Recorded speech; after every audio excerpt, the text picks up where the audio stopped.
Hey there, Tad Hargrave from Marketing for Hippies, and really excited about this video today because this is something that's been coming up in my mentorship program, which is sort of 4 levels of your ideal client or perfect customer or avatar, whatever you want to call it. It's a really simple way of taking all the information that you can get or think about. If you've done a lot of programs that talk about ideal client or perfect customer, there's so much. There's the sort of demographic stuff, there's the psychographic information, everything from what kind of food do they like to what kind of music do they listen to. It can feel kind of overwhelming of knowing how to sort it through. So this was just a few weeks ago working with some clients. Something really dropped in and landed as a simple framework. So here's the first thing. The first thing you want to get clear on is just generally who are they. So this probably speaks to, for me it would be like conscious entrepreneurs who are typically, service providers often, and, life coaches, holistic practitioners, permaculture people who feel like marketing is really gross, maybe struggle with their niche. This would be a general sense, yeah?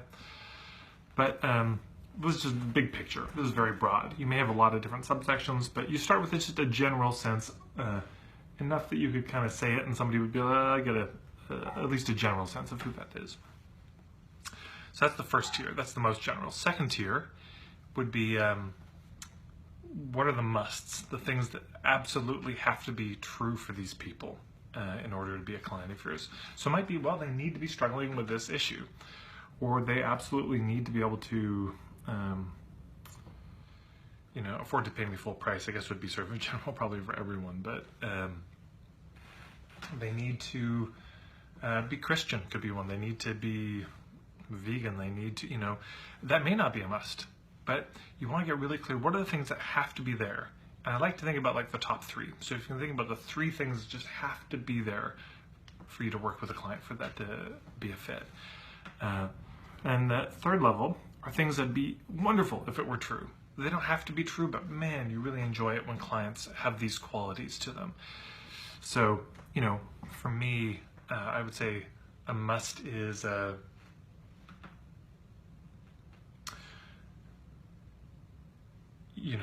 an entrepreneur. They actually have a business, because people will come to me sometimes and they don't have a business. Say, oh, can you help me out?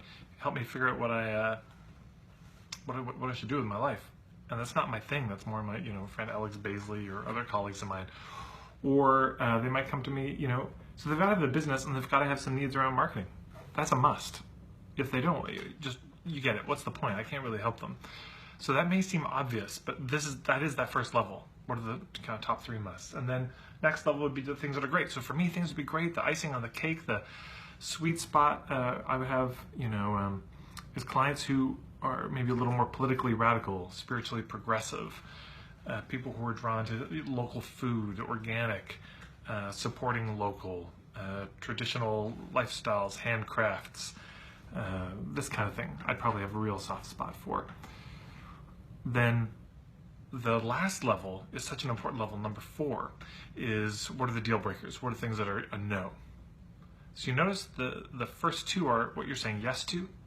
There's like a yes, a hell yes, and then a no, possibly a hell no. The things that, if these things are there, so if somebody came to me and said, hey, I've got this company, we strip mine, areas where indigenous people live, it's no, I don't want to help you with your marketing, that's just a hard no for me. So there's certain industries, there's certain types of work that I would have no interest in helping people with, is one example. Even though it doesn't come up a lot, if somebody comes to me just like, oh, I already know everything, I'm not interested in helping them. There's a certain point where it's like, great, this conversation's over. You get the idea. So you start figuring out what are the things that are an absolute no. I remember one of my clients, she said, Carmen Spagnola in Victoria, and she has done a lot of hypnotherapy work and the healing work with people. And she, in one of her sales letters, she said, if you're into theosophy, ascended masters, spiritual hierarchies, etc., we're not a fit. I love it. It's so honest. It's so kind to people. So the thing is, I'll just recap. So there's sort of a generally who is it, just a little description as a header, and then what are my musts, the top 3 musts, then maybe the top 10 I would really love to have, and top 3 to 5 deal breakers. It might just be 1 or 2. And when you start, you might just have one thing in each category, and that's fine. This is a living document. So here's what I'd recommend you do. And you might want to try typing it below in a comment if you'd be willing to share and have that seen. But start with what you got. Yeah, you just come up with the best you can, and then make a note in your calendar in 3 months to check back. Because every time you work with a client, I promise you, you're going to learn something. One of the best ways to do this, by the way, is to think about your favorite clients and your least favorite clients. The ones you've loved, the ones you've been really frustrated by, and use them. I mean, even make a list of names, literally, and go through them one by one and see what you can come up with. But, you know, once a quarter, you can revisit this, and it really helps you get clear about who you're drawn to, who you aren't. Now, this isn't target markets. We're not talking about a specific target market with a real particular problem that you can solve and a real particular result. That's a little more refined. You know, this is, if you can imagine a circle, this is the big circle. Then within that, you've got a lot of little circles, a lot of little target markets, you know. But this is just the big circle. This is the broad, ideal client, perfect customer, that kind of thing. So I hope that's been useful. Yeah, if you're interested, you know, feel free to write down what you've got below, because I'm sure it would inspire other people reading it to even give them some ideas of what might go in different categories. I'll be coming out with a book in this year at some point in 2018 called Filter, which is all about this. How do you filter in and out? Because part of the blessing of this, when you know what you're saying yes to, when you know what you're saying no to, you can filter out the people who aren't a fit, so you never have to work with them in the first place, and the people who are a fit are even more drawn to you.